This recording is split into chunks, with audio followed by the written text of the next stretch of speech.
ಇವರೇನು ಹುಚ್ಚರ ಅಂತ ಈ ದೇಶದಲ್ಲಿರೋದೇ ಮಹಾರಾಷ್ಟ್ರ. ಜೈ ಮಹಾರಾಷ್ಟ್ರ, ಜೈ ಕರ್ನಾಟಕ. ಕಳ್ಕೊಳ್ಳೋದೇನಿದೆ? ದೇಶದಲ್ಲಿರುವಂಥ ರಾಜ್ಯಗಳ ಬಗ್ಗೆನೇ ಘೋಷಣೆ ಮಾಡ್ತಾ ಇದ್ದು ತಾನೇ. ಅಲ್ಲೇನಾದರೂ ಬೇರೆ ನಮ್ಮ ಶತ್ರು ದೇಶಗಳ ಬಗ್ಗೆ ಏನಾದರೂ ಘೋಷಣೆ ಮಾಡ್ತಾ ಇದ್ದು. ಕಾಮನ್ ಸೆನ್ಸ್ ಬೇಡವ ಈ ಮಹಾರಾಷ್ಟ್ರದಲ್ಲಿರುವಂಥ ಮರಾಠಿಗರಿಗೆ? ಕೆಲವರಿಗೆ ಮಾತ್ರ, ಎಲ್ಲರಿಗೂ ಅಲ್ಲ ಹೇಳ್ತಾ ಇರೋದು.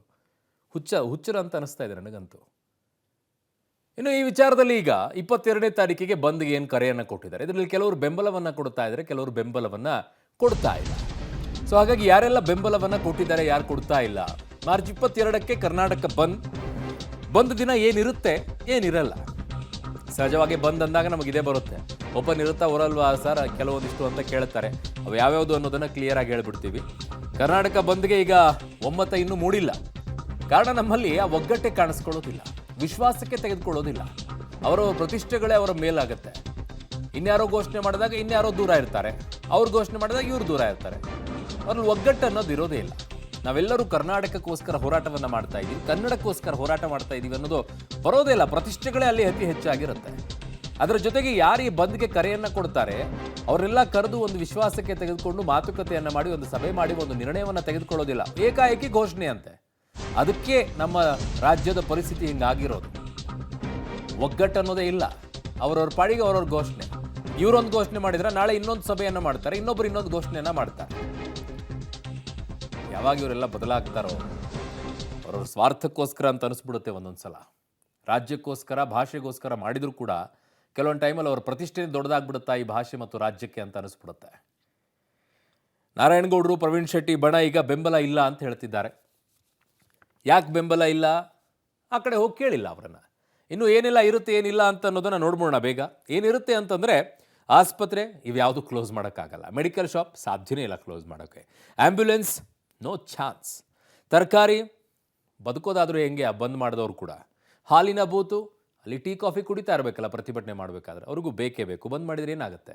ಬ್ಯಾಂಕು ವ್ಯವಹಾರಗಳು ನಡಿಬೇಕು, ಪೆಟ್ರೋಲ್ ಬಂಕ್ ಗಾಡಿಗಳು ಓಡಾಡಬೇಕು, APMC ಇವ್ಯಾವುದು ಕೂಡ ಬಂದ್ ಆಗೋದಿಲ್ಲ. ಕಾರಣ ರೈತರಿಗೆ ಸಂಬಂಧಪಟ್ಟದ್ದಾಗತ್ತೆ. ಅವುಗಳನ್ನು ಕ್ಲೋಸ್ ಮಾಡೋಕ್ಕಾಗಲ್ಲ.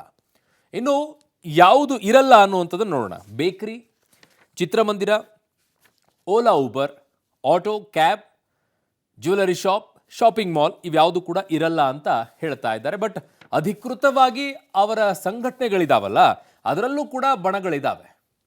ಅವು ಹೇಳಬೇಕಲ್ಲ.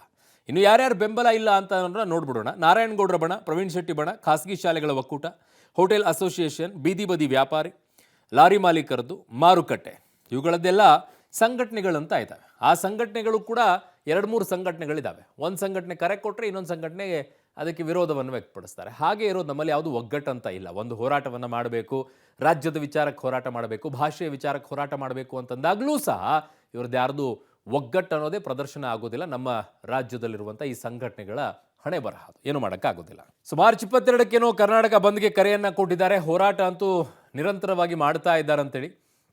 ಸೊ ಮಾರ್ಚ್ ತಿಂಗಳಲ್ಲಿ ಆರಂಭವಾಗುತ್ತೆ ಇದು. ಮೊದಲನೇ ವಾರದಿಂದನೇ ಹಲವು ಹೋರಾಟಗಳನ್ನು ಮಾಡ್ತಾರೆ. 7ನೇ ತಾರೀಕಿಗೆ ಬೆಳಗಾವಿ ಚಲೋ ಅಂತಿದ್ದಾರೆ. ಮಾರ್ಚ್ 11ಕ್ಕೆ ಮೇಕೆದಾಟು ಯೋಜನೆಗಾಗಿ ಪ್ರತಿಭಟನೆಯನ್ನು ಮಾಡ್ತಾ ಇದ್ದಾರೆ. ಸೊ ಅತ್ತಿಬೆಲೆ ತಮಿಳುನಾಡು ಗಡಿ ಬಂದ್ ಕೂಡ ಮಾಡ್ತಾರೆ ಆ ಸಂದರ್ಭದಲ್ಲಿ.